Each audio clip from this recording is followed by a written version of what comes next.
You know, the alchemist who sells his soul to the devil for fame and fortune now, then has to go to hell later. That's all based on cacao and the story of cacao. And Goethe was the guy who transcribed that out of German mythology, really, but his little spin on it was that. And his little spin was, I know it's hard to believe this, I know I really shouldn't say this, but can you imagine that a substance that you could intake could influence your imagination and creativity? No. No. Is it possible that you could be taking in food substances that decrease imagination and decrease intuition and decrease creativity? Or could we get on stuff that increases it? So there's no question, for example, that the last like 4 Beatle albums were influenced by smoking dope. Right? No question. You know, it's like, come on, everyone knows that. So we've got to get on to like, whoa, wait a second, there are foods out there that are so powerful, they can influence and open up my imagination. Make me be more creative, of course.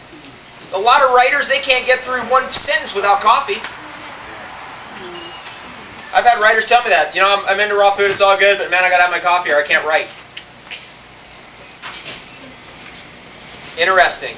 The relationship between food and our imagination, which is the last vestige of our soul.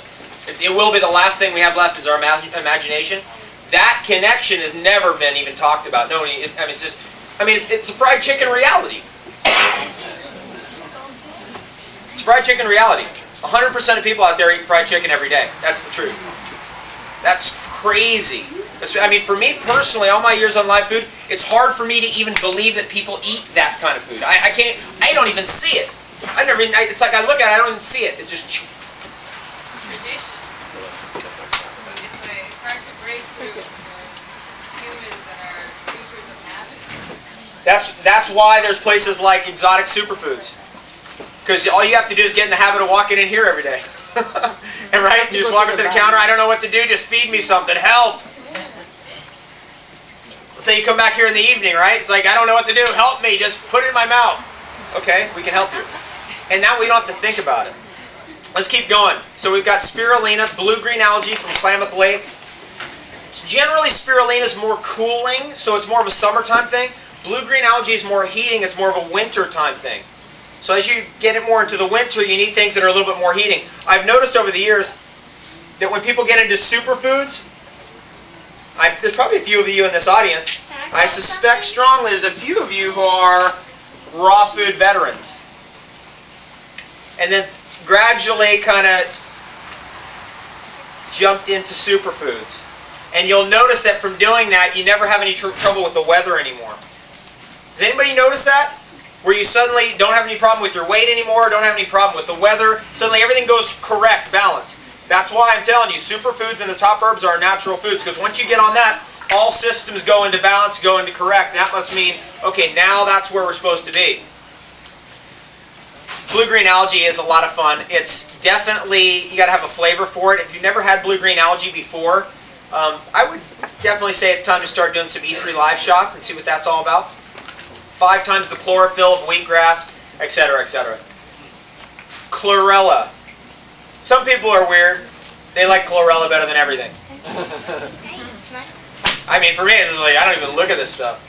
But you know, every now and then, there's somebody in the group, it's usually like 5%. They're like, chlorella, that's it. That's the best algae ever. Whatever. It's all good. Where does crystal mana come in? Is that a... Crystal mana is a blue-green algae. It is? Yeah. And okay. Is it better than E3 Live? It depends on what you want. You're going to get more protein in the crystal mana. You'll get less protein in the E3 Live because it's mostly liquid. You only have 4% solids in there. Okay, so let's keep going down the superfood list. Aloe vera. It's in your house smoothie. There we go. See that? Aloe vera. There was a civilization that was here for thousands of years. The monuments of that civilization still stand as strongly today as ever before. The climate's changed, the world's changed, but those monuments, those treasures are still there. And the great gift that civilization gave us is still here. In fact, it's in the smoothie. And that civilization is the Egyptian civilization, and the great food that they brought to us is aloe vera. Aloe vera is one of the most important foods on the whole planet. You take the leaf and you pull the gel right out of the middle of the leaf, and that gel, you can use it on your skin, you can eat it, you can blend it into smoothies, you can literally just put it on, like, let's say somebody has chronic athlete's foot. This will cure it. Here's the cure. Take aloe vera, blend it with water and or pau d'arco tea. Pau d'arco tea is what I recommend, but you don't need it. Blend it with water until you get like a jello. Anybody ate jello in there, kid? Okay, never eat that again. You get that, you know, that kind of jello-y kind of thing, right? You take that and you put it into a bucket, and you put the affected foot or feet into that bucket for 2 hours every day, and then that bucket will last about 5 or 6 days, because once you're done with it, you take the feet out, you put a little rag on the top of it, and you put it back in the fridge. The next day you take it out, and you got to soak it 2 hours every day. After anywhere from 3 to 6 weeks, the athlete's foot goes permanently.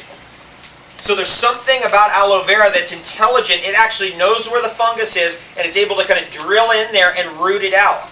And that is true. And that is the only thing that will get athlete's foot permanently. It's the only thing that works. Isn't that interesting?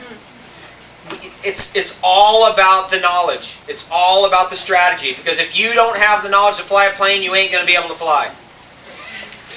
But with a couple key insights, suddenly you're flying. You're like, okay, we're getting off the ground here. And it's becoming easier and faster than ever before. It's just amazing. And now we can take, look at this. The top thing out of Central American history, cacao bean. The top thing out of Asia ever, goji berry. The top thing out of the Andes Mountains ever, maca. The top thing in the world historically as a superfood, bee pollen. The top latest breaking thing ever, marine phytoplankton. Right? Spirulina, blue-green algae, aloe vera right in the thing. Take some coconut water or whatever you like, dump that in there as the deal, blend it up, and you have something that no one before has ever been able to have before. And it tastes good, and it's more nutrition than most Americans get in 2 or 3 weeks in one little drink. No more vitamin pills, which are really petrochemical byproducts. Did you know that? Most vitamins are made out of petroleum. No more mineral supplements. I mean, who the hell says that they're accurate? Or that they even contain what they say they contain, which is likely that they don't. Isn't that wild? It's likely that the mineral supplements that are out there actually don't even contain the right minerals. So you don't even need that anymore. In fact, if you have mineral and vitamin supplements, feed them to your plants. They'll do something with them. A friend of mine won the state championship in the science fair by doing that. We were in like an 8th or 9th grade. I always remember that. I was like, whoa, okay. So I took all my mom's vitamins and minerals and dumped them in the garden. She wasn't too happy about that. Yeah. There's a superfood that's worth mentioning here because it's political, and the governor just vetoed the legalized hemp bill. Hemp seed is a superfood. Out of all the nuts and seeds out there, hemp seed is super agreeable. It'll save your ass. Because if you really need some like protein, or like, oh my god, I need something like I need some gritty to like get me through the day, hemp seed can be that for you. Hemp seed is probably the most widely growable plant in the world. I grew some this year. I'm not going to tell you where I live. It was a trip. I hadn't grown it since I was 18 years old. So I literally in the springtime just threw a bunch of seeds out there, and I forgot that I actually did that, and then like sometime at the beginning of the summer I'm like, whoa, some stuff growing here. So I put it into my salad every